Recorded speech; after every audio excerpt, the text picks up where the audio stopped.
En el estudio de la palabra de Dios es necesario considerar dos factores básicos para estudiar, lo que llamamos el método histórico-gramatical. Es decir, por una parte considerar la historia como iluminadora del texto bíblico y por otra parte considerar el texto en su contexto textual. Método histórico-gramatical. Nos oponemos terminantemente al método histórico-crítico que parte del supuesto de que la Biblia no es inspirada por Dios. No creemos en eso. Sin embargo, es necesario entender que en el método histórico-gramatical, historia y texto tienen que ser estudiados juntos, porque de otra manera le hacemos decir a los autores conceptos e ideas que ellos no han planteado.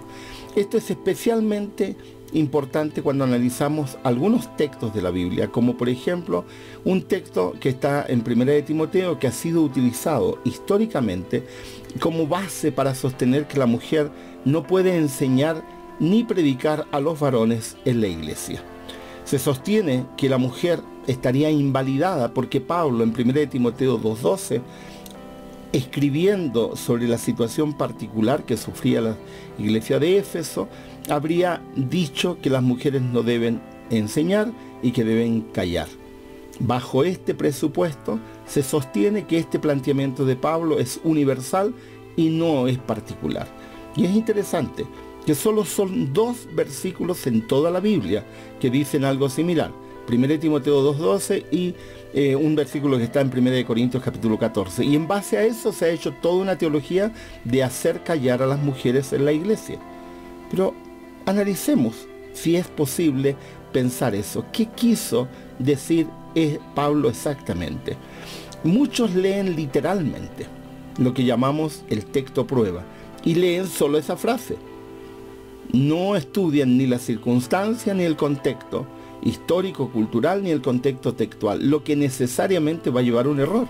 No solamente en el análisis de un versículo. Si yo analizo un texto literario y tomo solo una frase desconectada de todo lo que el autor está diciendo, evidentemente voy a terminar diciendo cosas distintas a las que el autor ha propuesto. Por lo tanto, cuando yo estudio cualquier texto escrito, debo considerar el propósito del escrito del autor y las razones que los llevan a expresar lo que él señala. Por ejemplo, para enseñar y para transmitir esta idea del juego que existe entre lo universal y lo particular. En 1 de Timoteo, capítulo 5, versículo 23, Pablo le señala a Timoteo que no beba agua, sino un poco de vino, a causa de su estómago. La pregunta ¿es una regla universal para todos? ¿Por qué los que aplican 1 de Timoteo 2:12 como regla universal aplican 1 de Timoteo 5:23 como regla particular si es el mismo autor y la misma carta? ¿No les parece extraño? Muchas de las secciones de la Biblia sin duda tienen una aplicación universal. Sin embargo, hay que ser cuidadoso con algunas secciones que parecen contradecir al mismo autor. Pablo, por ejemplo, en 1 de Timoteo dice que la mujer no debe enseñar, pero en la siguiente carta, en 2 de Timoteo, elogia a Loide y a Eunice porque enseñan a Timoteo. Bueno, ¿en qué quedamos? ¿Enseñan o no enseñan? Por lo tanto, tenemos que ser cuidadosos. El texto textualmente dice: porque no permito a la mujer enseñar ni ejercer dominio sobre el hombre, sino estar en silencio. La versión de la Reina Valera de 1960. Algunas preguntas fundamentales debemos hacernos. ¿Está prohibiendo Pablo que la mujer enseñe en cualquier lugar? ¿Son las palabras "no permito que enseñe" una prohibición permanente y eterna? Es interesante hacerlo. Hay algunos posibles significados a lo que Pablo está diciendo. Preguntémonos, por ejemplo, ¿está Pablo prohibiendo que la mujer enseñe al varón? Si esto fuera así, entonces, ¿es aceptable que la mujer enseñe a los niños? Porque si no puede enseñar a un varón adulto, podría enseñarle a varones niños. Si es así, ¿a qué edad los niños se convierten en varones o en hombres y no pueden ser enseñados? Si se considerara que dejan de ser niños al terminar, por ejemplo, la secundaria, ¿significaría que ninguna mujer podría enseñar en una universidad? El problema es que cuando examinamos la Biblia en su conjunto y al mismo autor, en este caso Pablo, vemos nociones distintas. Por ejemplo, En Hechos capítulo 18, versículo 24 al 26, nos menciona a Priscila y su esposo Aquila. Pablo la menciona a ella primero porque ella es la líder. Y ellas dos le enseñan a Apolos. En 2 de Timoteo, tal como ya lo decíamos, en el capítulo 1, versículo 5, Pablo elogia a Loide y a Eunice por enseñar a Timoteo. Esto es evidencia de que Pablo está hablando de otra cosa y no de lo que se supone, descontextualizando su pensamiento. Eso quiere decir que bajo estas evidencias las mujeres sí pueden enseñar a los varones en cualquier momento. Una segunda pregunta. ¿Está Pablo prohibiendo que la mujer enseñe o predique en la iglesia? Su demanda de silencio ¿significa que es incorrecto que la mujer testifique en la iglesia, ore en público, lea la Biblia o participe? Lo extraño es que en el resto del Nuevo Testamento no hay nada de eso, ninguna alusión. Pedro, por ejemplo, dice en su gran sermón de Hechos capítulo 2 que las mujeres profetizarán y utiliza como referencia las ideas de Joel 2:28. En Hechos capítulo 21, versículo 9, se menciona a las hijas de Felipe que profetizaban. Y yo pregunto, ¿se puede profetizar callado, mudo? ¿No significa que profetizar también es enseñar? En 1 Corintios, del capítulo 12 al 14, Pablo dice que se ha de profetizar y enseñar. Y en ninguna parte dice que solo lo hagan los varones. Incluso en 1 Corintios 14, 31 dice claramente que deben participar todos. Por lo tanto, bajo estas evidencias, sí las mujeres pueden predicar y enseñar en la iglesia. Una siguiente pregunta. ¿Quiere decir que la mujer puede hablar en la iglesia siempre y cuando no lo haga con autoridad? ¿Significa que la mujer no puede ejercer ningún cargo que suponga algún tipo de responsabilidad en la iglesia y fuera de la iglesia? Si esto fuera el caso, no podrían ser políticas, gerentes, rectoras, ni nada que suponga poder sobre un varón. Tendríamos que solicitarle a las rectoras de universidades adventistas que hay en el mundo que se retiren, y tendríamos que decirle a mujeres que tienen cargos de autoridad, secretarias de campo, vicepresidenta de la Asociación General y otras, que se retiren porque evidentemente ellas tienen autoridad sobre varones. Lo extraño es que tanto en el Antiguo Testamento como en el Nuevo Testamento se muestra a mujeres en el ejercicio de puestos de liderazgo y nunca se menciona nada sobre que está mal hacerlo. Nuevamente, bajo estas evidencias, da la impresión de que Pablo está hablando de otra cosa. Por lo tanto, sí podemos decir que las mujeres pueden tener puestos de responsabilidad y autoridad. ¿Qué pasaba en ese momento que hizo necesarias las palabras de Pablo? Uno de los primeros hechos que resulta llamativo y que ha sido documentado especialmente desde después de 1950, y esto es importante señalarlo, porque recién en 1948 se descubrió la biblioteca copta de Nag Hammadi en Egipto, que es la biblioteca más importante de pensamiento gnóstico, y a partir de ahí, del estudio de esos textos, se pudo dar mucho más luz sobre algunos conceptos bíblicos oscuros como este. Lo que se empieza a entender a partir de esa biblioteca y a partir de otros descubrimientos era la importancia de la circulación de ideas gnósticas en las ciudades a las cuales se dirige la carta. En Éfeso se habían visto influenciados por algunas de estas ideas, y también, por otra parte, porque el gnosticismo no solamente impacta al cristianismo, sino también a las religiones esotéricas paganas. Pablo lo que está haciendo es intentando poner algún tipo de salvaguarda para proteger a la iglesia de Éfeso de estas ideas que circulan profusamente. En la cultura gnóstica, la mujer jugaba un papel preponderante. Cuando el gnosticismo se mezcló de manera sincrética con los hebreos, en primer lugar, y luego con los cristianos, en segundo lugar, comenzaron a darle una interpretación totalmente distinta al Génesis. Por ejemplo, los gnósticos enseñaban que la mujer trajo el conocimiento del bien y del mal. Eso significa que la mujer en el pensamiento gnóstico comenzó a ser visto como una especie de medio para traer conocimientos, en este caso del bien y del mal. En este contexto es evidente el peligro que supone el gnosticismo, porque va torciendo y tergiversando todo el pensamiento que hasta ese momento se consideraba pensamiento bíblico exacto. Pablo, por ejemplo, escribe en 1 Timoteo 4:5 y en 1 Timoteo 5:13 que las mujeres de esa comunidad, o algunas mujeres de esa comunidad, porque no está hablando de todas, estaban esparciendo doctrinas peligrosas. Evidentemente, las mujeres que estaban siendo influenciadas por el gnosticismo. Ahora, es importante algunos elementos que están presentes en la carta.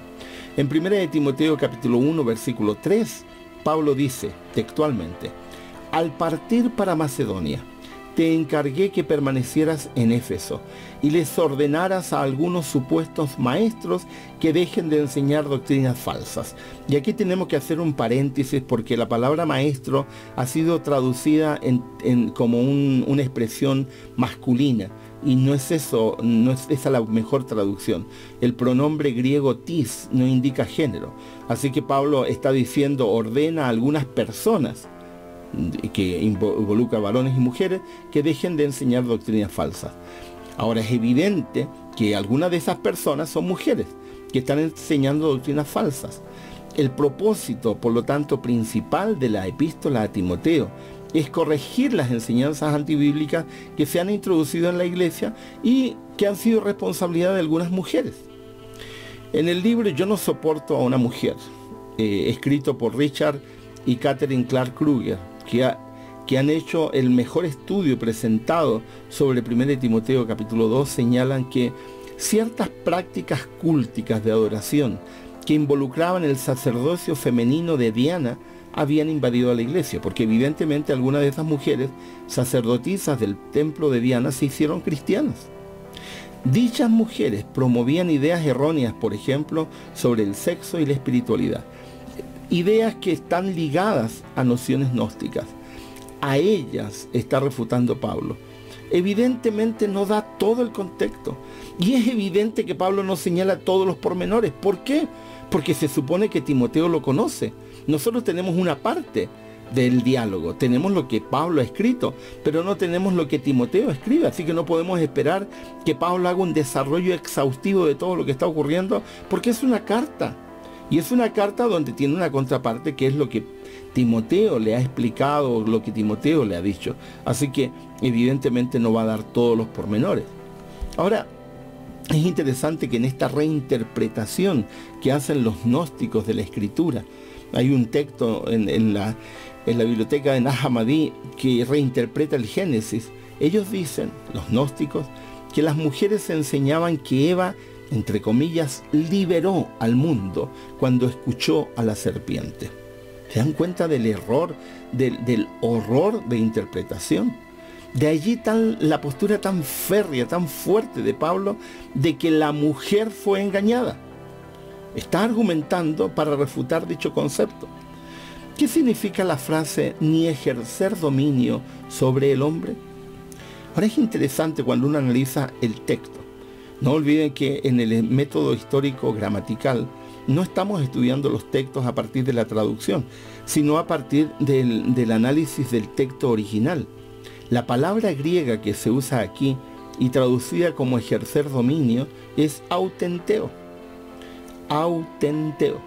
Es interesante, importantísimo, y un elemento que no puede ser pasado por alto es que solo se usa esa palabra en este versículo en todo el Nuevo Testamento.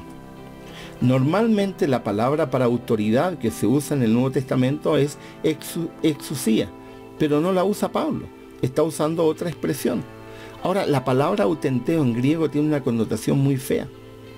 El sentido que tiene es de dominio, pero es de usurpación de dominio, es de tomar el control. Y en la literatura griega extrabíblica, la palabra autenteo está asociada con violencia.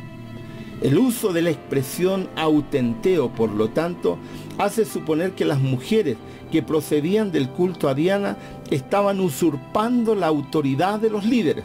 usurpándola con violencia, de una forma que evidentemente a Pablo le molesta. A estas mujeres en particular, Pablo les dice, basta, suficiente. La orden de Pablo, por lo tanto, no está relacionada con el género o con el ser mujer, sino por lo que este grupo de mujeres en particular estaban haciendo. Ahora fíjense ustedes, y esto es lo interesante de todos estos análisis cuando tomamos textos pruebas para justificar preconceptos que tenemos. En 1 de Timoteo, el capítulo 1, el versículo 20, Pablo habla en contra de Himeneo y de Alejandro y utiliza expresiones muy fuertes para estas dos personas que están transmitiendo ideas erróneas. En Tito, el capítulo 1, el versículo 10 al 11, Pablo dice, porque hay muchos contumaces, habladores de vanidades y engañadores a los cuales es preciso tapar la boca. Es medio fuerte las palabras de Pablo, pero están allí. Ahora, ¿saben lo extraño de todo esto?